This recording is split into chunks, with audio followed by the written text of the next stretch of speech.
كده احسن ما تقلق. خليه ما تقلقش. خلي بالك بقى.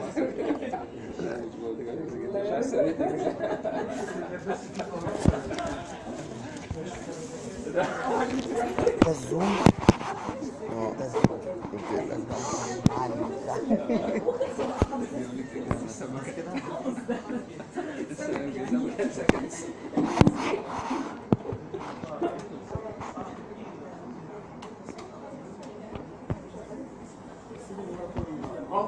كده خلاص.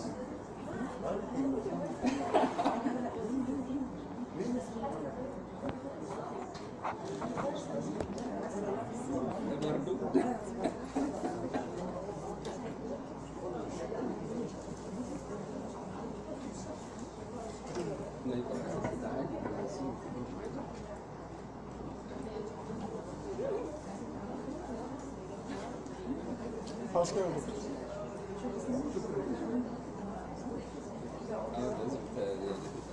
بس في ناس هتلاقيها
المكان يعني.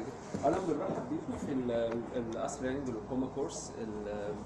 النهارده يعني انا عن نفسي وعن زملائي اللي اشتغلوا معايا في التحضير حاولنا ان احنا نعمل لكم توبكس يوسفul توبكس، يعني بحيث ان احنا ما نقعدش نتكلم كلام ثيوري كتير. عندنا النهارده two sessions. The first session is medical session فيها كده يمكن شويه changes in concepts. سلامتك الف سلامه. changes in concept وهتحسوا انتوا القصه دي في السيشن دي. It's a diagnostic session. هيجي بعدها السيشن الثانيه اللي هي surgical session. في السيشن الاولانيه احنا عندنا 4 سبيكرز. دكتور رشا التنملي هتدينا توك interesting talk redefining open angle glaucoma. حاجه بتتغير الجلوكوما. It's no more aesthetic field. It's a very dynamic field. Redefining open angle. دكتورة إيمان مجدي هتدينا the prediction models for primary open angle glaucoma. لو تلاحظوا إن كلها catchy titles كده صح؟ دكتورة ريهام سامي هتدينا البايوميكانكس. all the time إحنا محتاجين to enrich our information about the corneal biomechanics and its role in the glaucoma diagnosis and follow-up. وبعد كده هديكوا talk عن امتى to start treatment. لأن بحس إن دي مشكلة in practice. We need to discuss this. بما إن it is just an educational event. The discussion is allowed all the time جوه الكلاس. يعني بعد at the conclusion of every talk and between the speakers we can have a discussion. And then at the conclusion of the session we can have a discussion. تمام. And في lunch break we can have a discussion. We need to discuss. ده بيعمل نوع من brainstorming. النهارده معانا نوفارتس. They are يعني sponsoring the event. وهم ذات نفسهم عندهم دكتورة نوران والفريق بتاعها. هم عندهم background information عن الجلوكوما، فأنا بدعوهم إن هم they share us the discussion when they have a valuable point or question. Please do not hesitate to share with us. دكتور راشا التنملي Redefining glaucoma. ثانك يو دكتور احمد. صباح الخير. النهارده التوك بتاعتي مختلفه شويه. الكونسبت ده انا اول مره اسمعه، كان في الامريكان اكاديمي السنه دي. اتس نيو كونسبت. بيخلينا نفكر في الاوبن انجل جلوكوما بطريقه مختلفه شويه عن اللي احنا عارفينه او اللي احنا بندرسه in general. So redefining glaucoma او taking the P out of the OAG. زي ما احنا عارفين الديفينيشن بتاع الجلوكوما اختلف بالوقت. كان اهم حاجه زمان في الانترا اوكيولار بريشر مرتفع، دلوقتي القصه دي بدات تقل لانه احنا عارفين انه high intraocular pressure is not a reliable marker بالنسبه للاوبن انجل جلوكوما، وانه النورمال intraocular pressure موجود في جزء كبير جدا من العيانين بتوعنا.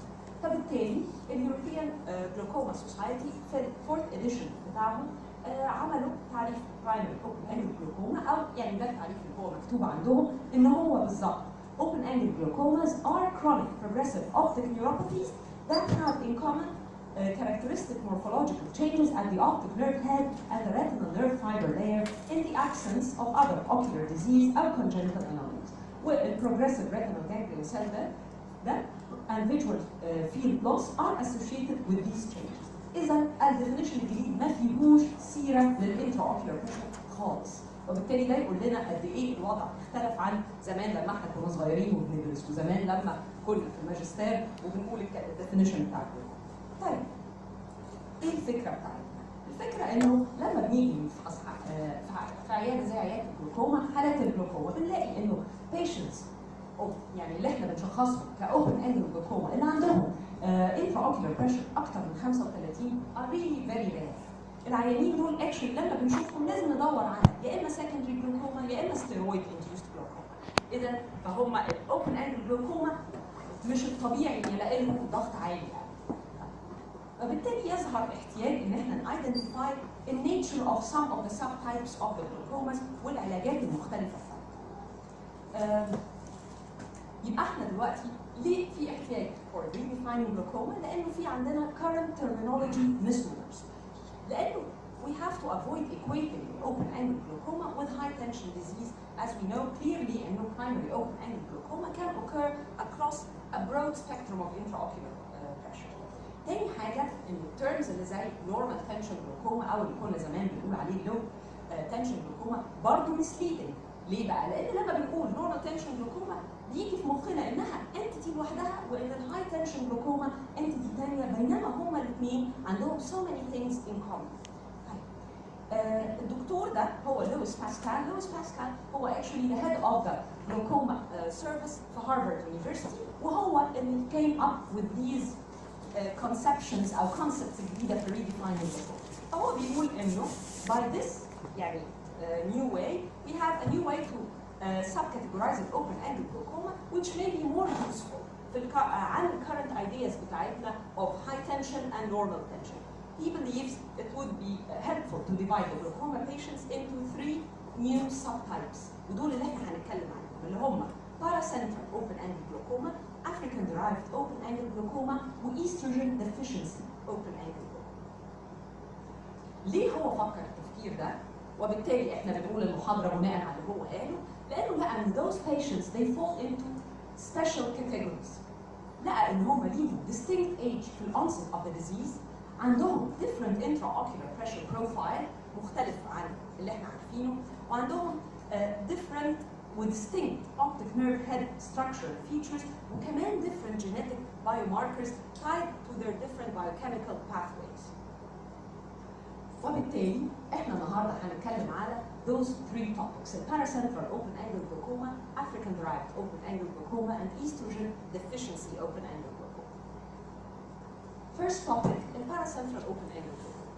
Paracentral open angle glaucoma صراحه انا قعدت اقراها كتير علشان احاول اريلايز هي مختلفه في ايه.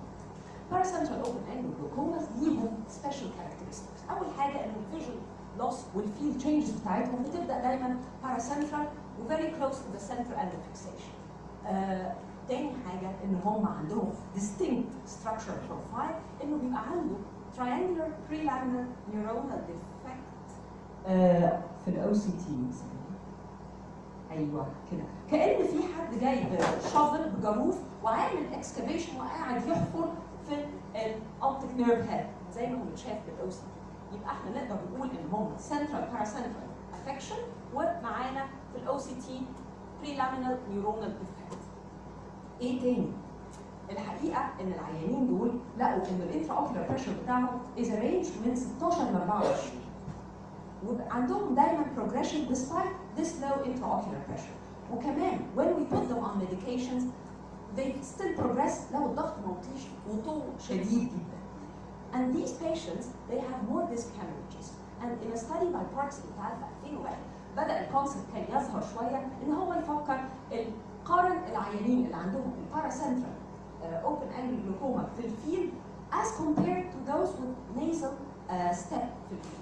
فلقى ايه بقى؟ لقى انه المين انترا اوكيولار بريشر بتوع الباراسنترال جروب عاده 21 ونص بينما التانيين 28. لقوا كمان انه الباراسنترال اوبن انجل جلوكوما فيها more frequent disc hemorrhages, hypotension, Raynaud's phenomena وسليب apnea. انا لما قريت الجدول ده قلت طب هم مختلفين عن ايه عن النورمال تنشن جلوكوما؟ بعدين I realized ان لا ده هم واخدين بريشر من 16 ل 24 فهم واخدين لي الكاتيجوري بتاع اللي احنا بنحطه في النورمال تنشن جلوكوما مع جزء من البرايمري اوبن انجل جلوكوما فهم دمجوا الحاجتين دول مع بعض. فدول الباراسنترال اوبن انجل جلوكوما. طب ليهم ايه تاني؟ ليهم خصائص اخرى. برضه ستاديز اتعملت لقوا ان في very strong correlation مع الباراسنترال اوبن انجل جلوكوما في الفيلد تشينجز دي مع انه بيبقى عندهم specific gene values موجوده في ريجن معينه ما بين تو جينز واحد اسمه كابيلون 1 وكابيلون 2.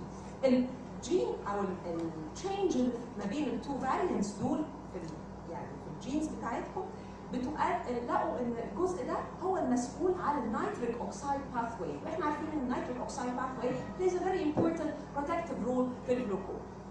فلقوا انه ستاديز قبل كده معموله ومثبته انه affecting this nitrous oxide paracentral way او nitric oxide signaling بيؤدي الى ارتفاع في ضغط العين وبيؤدي الى decrease في الاوتفلو فاسيلتي. يبقى العيانين دول جينيتيكالي عندهم ديفكت في جين معين الجين ده مسؤول على النيتريك اوكسايد باثواي. In managing those patients, we need to lower the intraocular pressure. Lowering intraocular pressure below 16. نخلي بالنا ان احنا دايما بنفرح ب 16 قوي لكن في العيانين دول 16 is not good enough. كمان الستاديز لقت حاجه انترستنج قوي وبرده يعني لما كانت مامهاتنا بيقولوا لنا كلوا الخضار وكلوا السلطه كان عندهم حق كانوا عارفين انها ليها بروتكتيف ميكانيزم اجينست الباراسنترال اوبن انجل جلوكوما. ليه بقى؟ جابوا 433 حاله من اللي عندهم باراسنترال اوبن انجل جلوكوما وغيروا الدايت بتاعهم. حطوا في الدايت جرين فيجيتابلز ليفي فيجيتابلز اللي هي a very good and strong وستيبل source of nitrites اللي هي بتحسن الاداء او يعني النيتريك اوكسايد باثواي ولقوا انه العيانين دول على حسب نسبه النيتريك اوكسايد في الدايت لما يبقى 80 غير لما يبقى 238 مللي جرام في الديسيليتر لقوا ان هم الريسك فاكتور بتاعتهم بتاعت البروجريشن بتقل significantly. يعني كل ما ياخد نيترايتس في الدايت in the form of green vegetables وليفي vegetables كل ما يبقى في نوع من البروتكتيف ميكانيزم اللي بيحمي الفيلد تشينجز بتاعته. يبقى العيانين دول برضه من المهم ان احنا لما نلاقيهم نقول لهم لا كتروا في الاكل بتاعكم شويه الخضار والحاجات اللي زي كده. يبقى ده بالنسبه للباراسنترال اوبن انجل جلوكوما. لو حبينا نسمرايز نقول ان الفيجن لوس بتاعنا بيبقى باراسنترال والفيلد لوس بيبقى باراسنترال.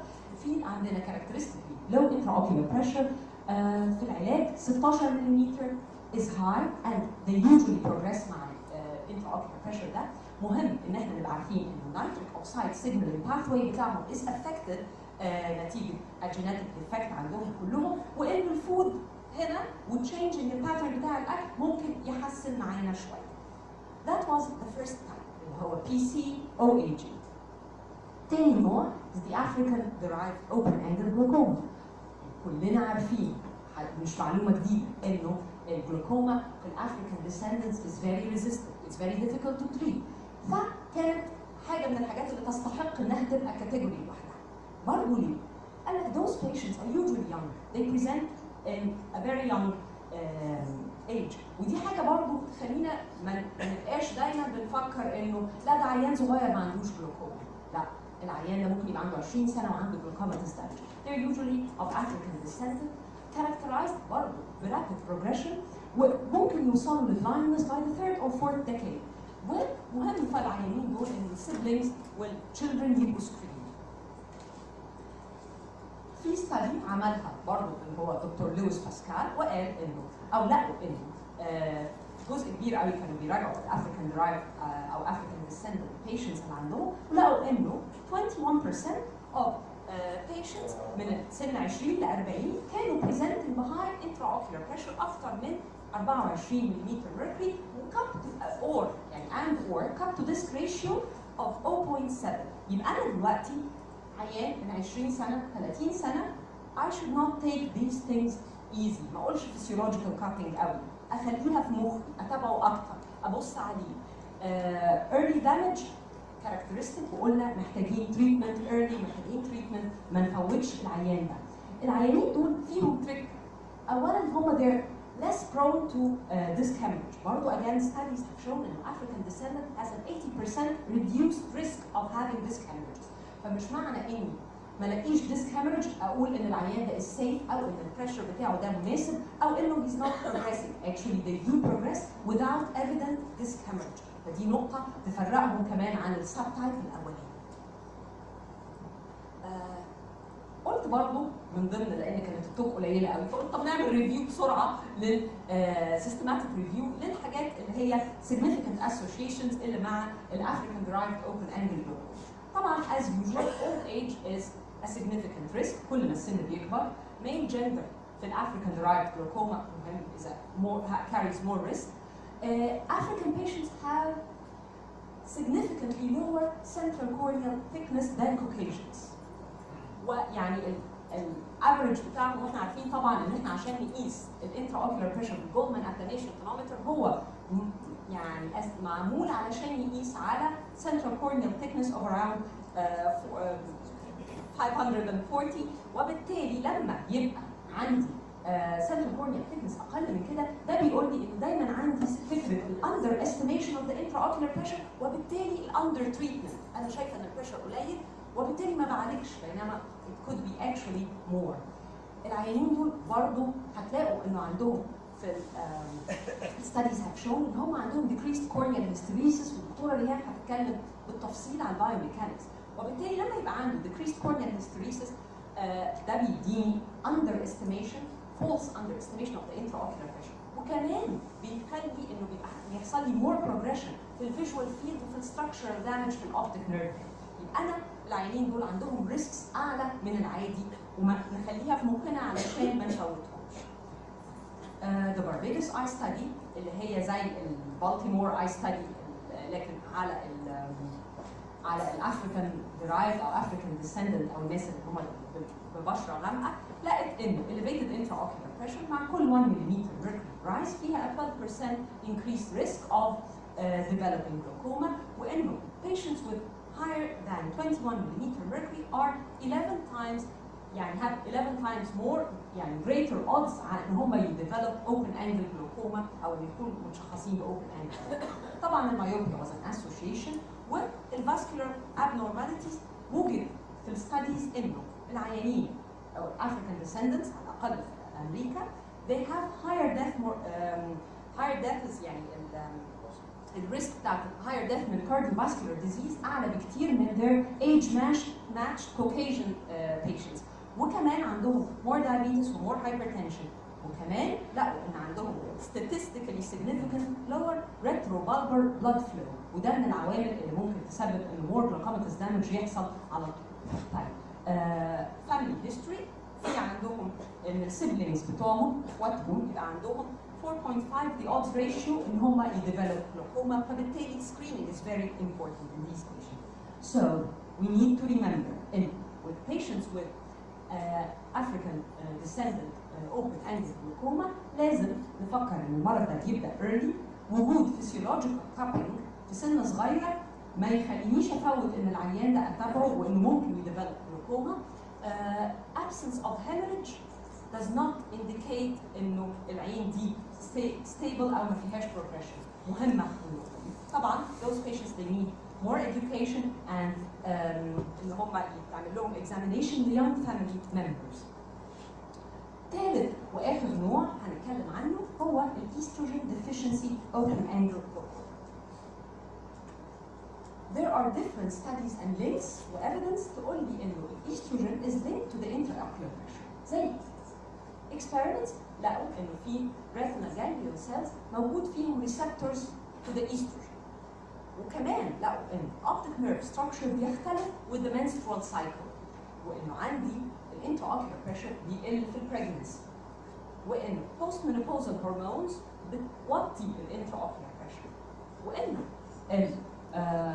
retinal sensitivity في الفيجوال فيلد بتختلف بالمنسترال سايكل. ليه علاقه؟ يبقى دي كلها ايفيدنس تقول لي ان الاستروجين ليه علاقه بالانتراocular pressure. مش بس كده، لقينا كمان انه decreased estrogen exposure بيعلي قوي الريسك of developing glaucoma. decreased estrogen exposure زي في الليت menarche, the early menopause, the use of oral contraception أو early oophorectomy. فاكرين يعني ايه oophorectomy؟ Again, late menopause and postmenopausal hormone replacement therapy ليهم protective role. و estrogen هنا زي الناس اللي بيشتغلوا في الاندوكراينولوجي عارفين انه ليه a strong upregulation للنيتريك اوكسايد signaling pathway. وبالتالي نقول لما يحصل estrogen deficiency يجي لنا disturbance في النيتريك اوكسايد pathway اللي اتكلمنا عليه في الباراسنترال اوبن انجل glaucoma هيحصل فيه changes هنا ليها paracentral pathway. فبالتالي when I examine a female patient I have to put in mind the hormonal history بتاعها. إذا كانت عملت أي عمليات هرمون ريبليسمنت ثيرابي، إذا كانت حصل لها أي حاجة بالذات لو أنا عارف إنها كانت جلوكوما وكانت ستيبل أشوف إيه اللي حصل. فمهم قوي إن أنا أعرف الحكاية دي for the diagnosis and for the progression. Our take-home message here. The primary open-angle glaucoma is a remarkably heterogeneous disease with many subcategories. By lumping all of these types of glaucoma together, we're missing a lot. We're missing an incredible opportunity to learn about each subtype individually. وبالنسبة للأنواع اللي اتكلمنا عليهم، لو نفتكر إن 16 mm mercury may be too high for paracentral open-angle glaucoma. Green vegetables زي ما بنقول افتكروا تاكلوا السلطة بتاعتكم مهمة قوي في العيانين دي ليها protective mechanism أو effect. لما يبقى عندي an African derived open angle أو African descendant open angle glaucoma we have to check for young relatives. ما تنسوش الحكاية. وجود physiological coupling في المرضى دول maybe a future glaucoma patient. يعني ما اسيبش العيان ده واقول لا ده physiological ما بقاش مطمنة قوي. Take note of high intraocular pressure لأنه primary open angle glaucoma per se نسبة الضغط العالي قوي اللي فيها قليل جدا. فلازم افكر يا steroid induced يا other secondary cause. Be wary of rapid onset glaucoma and visual field progression, especially in females. Don't forget to ask about the hormonal history. وبالتالي زي ما قلت we need to take out the P, replace it with PC, AD, and ED. And thank you very much.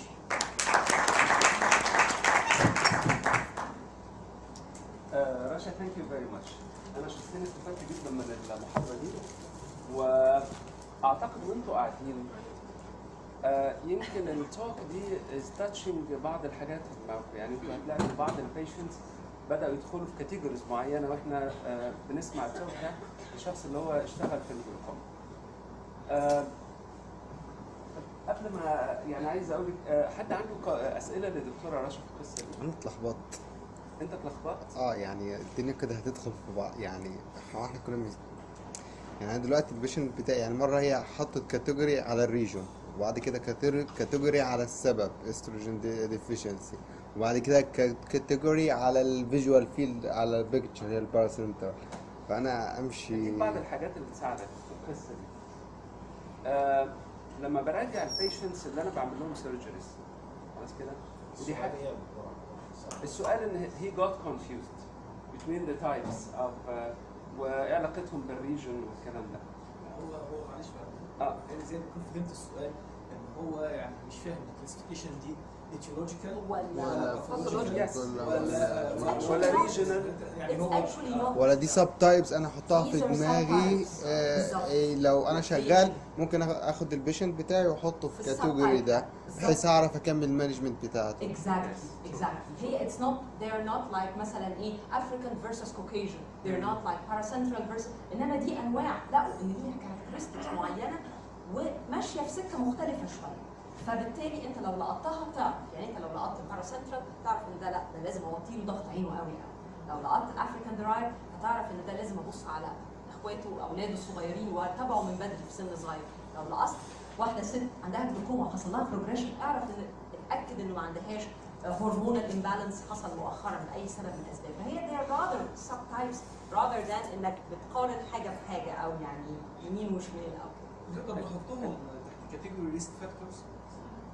هم حضرتك يعني الدكتور اللي بريزيوم او قال التقسيمه دي هو بيقول ان دول سب تايبس ولسه هيظهر سب تايبس ثانيه ان احنا بس we need to look at glaucoma من بمختلفه بكونسبت مختلف rather than high intraocular pressure and normal intraocular pressure لانه في كاتيجوريز بتدمج الاثنين مع بعض ويبقى الحاجه الكومن مثلا الفيلد تشينجز.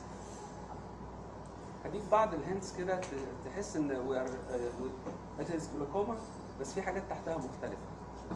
الناس مثلا اللي عندهم 30 سنه خلاص how often انتوا بتشوفوا open angle glaucoma في سن 30 سنه؟ مين بيشوفهم كتير؟ كتير صح كده؟ انا شخصيا بشوف انت رفع انا شخصيا بشوفهم كتير جدا. في العيادات الناس اللي دول احنا دول كنا بنسميهم juvenile open angle glaucoma صح كده؟ الترمينولوجي ده احنا هنا خلي بالكم في افريكا صح كده؟ احنا ايجيبت is part of Africa برغم ان احنا كفيتشرز might be related to Mediterranean بس هنا we're African. هتلاقوا ان احنا عندنا ناس كتيرة جدا سنهم young and they are having an open angle glaucoma that is an aggressive disease. 25 سنة صح كده؟ تشوفوا الكلام ده؟ 25 سنة 20 سنة. والمعلومة اللي كنت هقولها انه most of my personal glaucoma patients surgical cases are young. تصوروا are below 40 وبالتالي دول داخلين في الكاتيجوري بتوع الافريكان درايف اوبن انجل. يمكن هم بره ما بيشوفوش القصه دي، هم بره بيشوفوا الناس اللي هم they are aged people اللي يدخلوا في الاستروجين ديفيشنسي كاتيجوري اكتر. صح؟ في السيدات احنا برضو ممكن نلاقي العينات اللي بنشوفهم عارف حضرتك ويبقوا كويسين وماشيين ستيبل and then they progress مره واحده ممكن يطلع ليها علاقه بحاجه زي كده. فاحنا دي كاتيجوري. الحاجه الثانيه بيمروا عليكم اكيد الفيميلز اللي هم احنا بنقول عليهم نو ماتنشن جلوكوما صح؟ الكاتيجوري ده احنا كنا زمان بنحطه it's a distinct group. It is no more a distinct group. It is a subtype of open لأن they have open angles خلاص بس ليهم special features فعشان كده بدأوا يدخلوا في الكاتيجوري. فهي الفكرة في التوك بتاع رشا ان العالم بيحاول يحط بدل ما الديزيزز كده متنطوره يحطها تحت كاتيجوري وكل مجموعه ليهم فيتشرز خلاص كده. الفيتشرز دي كتيره وهتبدا من ان جيناتيك فيتشرز لحد ما تنتهي بكلينيكال ايه فيتشرز. القصه دي كانت لسه بادئه يعني لسه الكلام ده فيري ريسنت في 2016 بيفكروا يضموا الحاجات دي مع بعض.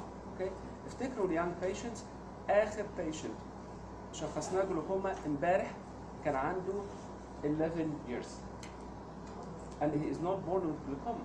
He developed glaucoma. خلاص كده he is not born with glaucoma. وبالتالي طب احنا المسج بنقولها ايه؟ تيك كير في الاكزامينيشن ان احنا ما بنضيعش ايه؟ حتى امبارح كان حد بيسال طب احنا هنشخصه ازاي ال 11 سنه ده؟ خلاص كده؟ change frequent change of glasses. 28 خلاص كده 28 والاذر اي it was 20 كان عنده evident couple. طب هو بيشتكي من ايه؟ بيشتكي من pain in the eyes. pain in the eyes. وبالتالي احنا في الاكزامينيشن بنعمل ايه؟ we go as the sheet tells us. Okay? We need to see the fundus. مش معنى يعني مش young he is immune against glaucoma no. صح كده؟ لان عادي جدا احنا اي patient بيجي لنا بنشوف الاوبتيك نيرف ولو لقينا شكل الاوبتيك نيرف سسبيشس في سن صغير we do a planate ونعمل له ايرباف عادي جدا so as not to miss a young patient with. Dr. Rasha, thank you very much. That is great. Thank you.